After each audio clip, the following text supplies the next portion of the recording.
Diet చేస్తూ హెల్తీగా ఎవరైతే వెయిట్ లాస్ అవ్వాలి అనుకుంటున్నారో వాళ్ళ కోసం ఈ సిరీస్ అయితే స్టార్ట్ చేశాను. ఈ సిరీస్ కి ఏం నేమ్ పెట్టాను అనేది వీడియో లాస్ట్ లో అయితే షేర్ చేసుకుంటాను. హలో అందరూ ఎలా ఉన్నారు? మార్నింగ్ బ్రష్ చేసుకుంటారో లేదో తెలియదు కానీ మార్నింగ్ అయ్యిందంటే కంపల్సరీ టీ ఉండాలి కదా ఇంట్లో అందరికి. టీ గాని కాఫీ గాని ఏదో ఒకటి తాగుతూ ఉంటారు. కానీ ఇప్పుడు హెల్తీగా తాగాలి, డైట్ చేయాలి అనుకునే వాళ్ళకి అది కొంచెం మానేయాలంటే డిఫికల్ట్ అవుతుంది కదా. అలాంటి వాళ్ళ కోసం ఈ వీడియో అయితే షేర్ చేస్తున్నాను. నేను మార్నింగ్ లేవగానే కాఫీ అయితే పడాలి, లేకపోతే నాకు హెడేక్ అనిపించడము, లేకపోతే ఏ వర్క్ చేయాలి అనిపించకపోవడము అలా అయితే జరుగుతుంది. అలా కాకుండా నేను ఇలాగ కాఫీ అయితే మానేశాను. అది హెల్తీ వర్షన్ లో ట్రై చేస్తూ మానేద్దాము అని ఇదైతే మానేశాను. చేసిన 2 డేస్ అయితే నాకు కొంచెం డిఫికల్ట్ అనిపించింది. కానీ తర్వాత ఇంకా అలవాటైపోయింది.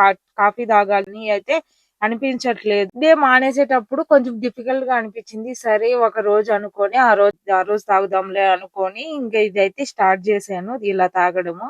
ఆ తర్వాత నుంచి ఇంకా టైం వచ్చేసరికి నాకైతే అప్పటికి తాగాలి అనిపించట్లేదు. ఇదే తాగుదాము అని ఇంకా ఇదే తాగుతున్నాను. కాఫీ మానేసి 3 వీక్స్ అవుతుంది. ఇప్పటికి 1 టైం కూడా తాగలేదు. ఇప్పుడైతే అనిపిస్తుంది ఇంత ఈజీనా మానేయడము అని. ఓకే, ఇది మీతో షేర్ చేసుకుంటే మీకు హెల్ప్ అవుతుందని మీ అందరితో షేర్ చేసుకుంటున్నాను.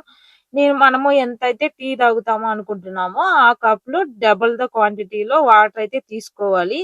నేను ఈ కప్ కి సగం కప్పు కాఫీ తాగుతాను. అలాగైతే నేను ఫుల్ కప్ వాటర్ అయితే తీసుకున్నాను. మీరే దేంతో తాగుతారు అనేది చూసుకొని దానికి డబుల్ ద క్వాంటిటీ అయితే వాటర్ తీసుకొని స్టవ్ మీద ఒక ప్యాన్ పెట్టుకొని దాంట్లో వాటర్ అయితే యాడ్ చేసుకోవాలి. యాడ్ చేసుకునేటప్పుడు మనం కొంచెం వాటర్ కప్ లోనే ఉంచుకోవాలి. మనము రాగి ఫ్లోర్ మిక్స్ చేసుకోవాలి కదా, డైరెక్ట్ గా దీంట్లో రాగి ఫ్లోర్ వేస్తే లమ్స్ అవి వస్తాయి కాబట్టి వాటర్ లోనే ఇప్పుడు 1.5 స్పూన్ అయితే రాగి ఫ్లోర్ అయితే తీసుకున్నాను. దాన్ని మొత్తం మిక్స్ చేసుకొని లమ్స్ ఏం లేకుండా చూసుకోవాలి. వాటర్ బాయిల్ అయిన తర్వాత దీంట్లో యాడ్ చేసుకొని మిక్స్ చేసుకోవాలి. హై ఫ్లేమ్ లో కుక్ చేశారనుకోండి ఇలా పొంగిపోతుంది.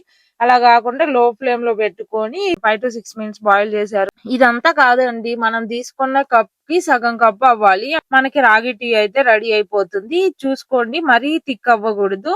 ఈ వాటరీ కన్సిస్టెన్సీయే ఉండాలి. దీంట్లోకి స్వీట్నెస్ అనేది మీ ఆప్షన్. నేనైతే 1 స్పూన్ హనీ అయితే యాడ్ చేసుకున్నాను. మీరు జాగరీ గానీ, డేట్స్ పౌడర్ గానీ, హనీ గానీ యూజ్ చేసుకోవచ్చు. దాని బెనిఫిట్స్ ఏంటి అనేది ఇక్కడ స్క్రీన్ షాట్ యాడ్ చేస్తాను. డీటెయిల్ గా చెప్పాలి అంటే వీడియో లెంతీ అయిపోతుంది. ఈ సిరీస్ కి నేను ఆదివారం అస్సలు తగ్గేదే లే అని నేమ్ అయితే పెట్టాను. ఇండియన్ టైమ్ లో ఎవ్రీ సండే మార్నింగ్ 7 AM కి అయితే వస్తుంది. ఇది మిస్ అవ్వకుండా ఉండాలి అంటే ఛానల్ ని సబ్స్క్రైబ్ చేసుకోవడం మర్చిపోవద్దు. Thanks for watching.